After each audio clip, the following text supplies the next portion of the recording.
बिस्मिल्लाहिर्रहमानिर्रहीम, अस्सलाम वालेकुम। टेस्टी बाइट चैनल पर वेलकम आपका। आज मैं आपके साथ रेसिपी शेयर करने लगी हूँ बीफ कढ़ाई की, जो कि बहुत टेस्टी और मज़े की बनने वाली है और ज़रूर ट्राई करिएगा। जो मेरे चैनल पे न्यू है जल्दी से मेरे चैनल को सब्सक्राइब करें। चलें हैं रेसिपी की तरफ। जिसके लिए मैंने लिया 3 किलो गोश्त बीफ का हमने लिया है। अच्छी तरह मैंने वॉश कर लिया है और इसमें हमने इसको बास्केट में डाला है। ये देखिए इस तरह हमने रखा है कि ताकि पानी अच्छी तरह ड्रेन हो जाए। और जैसे कि मैं अपनी बेटी की तरफ आई हुई थी तो ये मैंने कहा चलो आप इसके साथ आज मैं आपसे रेसिपी शेयर करती हूँ। तो इधर हम बना रहे हैं आज रेसिपी। देखिए मैंने प्रेशर कुकर में गोश्त डाल दिया है। अब इसके अंदर हम डालेंगे पानी। पानी मैंने लिया है 1 लीटर आपने पानी डालना है इसके अंदर।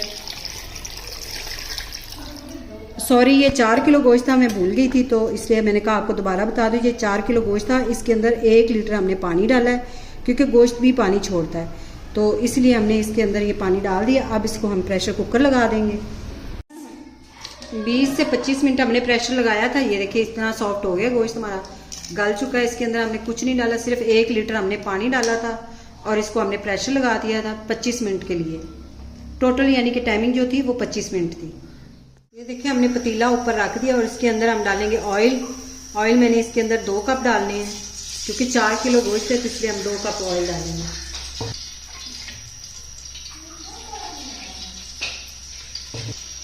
ये मैंने प्याज लिए थे 2 बड़े साइज के, चॉप कर लिए हमने, ये डाल देने।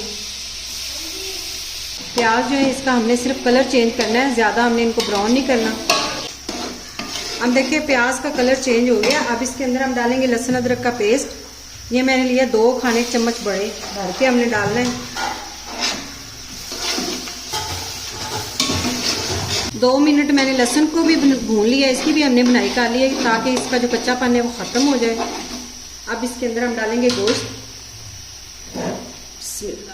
गोश्त हमने उबाल के जो रखा हुआ था ये डाल देना है।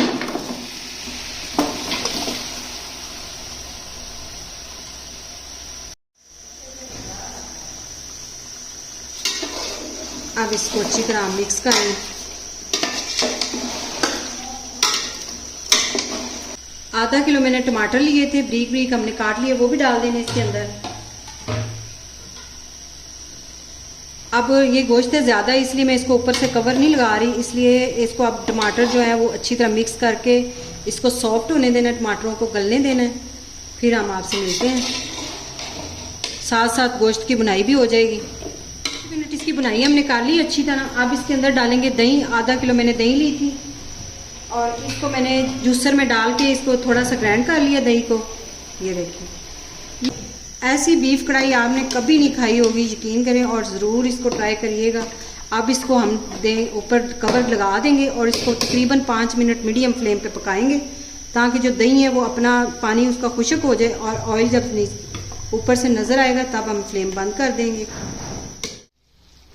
ये देखें कढ़ाई हमारी बीफ कढ़ाई तैयार हो गई है। ऑयल देखें ऊपर से जो दही ने पानी ख़त्म कर दही का पानी खुश्क हो गया और ये देखें माशाल्लाह से तैयार हो गया हमारा सालन यानी कि कढ़ाई। थोड़ा सा हम इसके ऊपर धनिया डालेंगे। हरा धनिया मैंने ब्रीक ब्रीक काट के वो डालना है और थोड़ी सी हम 4-5 हरी मिर्चें डाल देंगे। अगर आज की रेसिपी आपको पसंद आई हो तो कमेंट में ज़रूर बताइएगा, दुआओं में याद रखिएगा। थैंक यू, अल्लाह हाफिज़।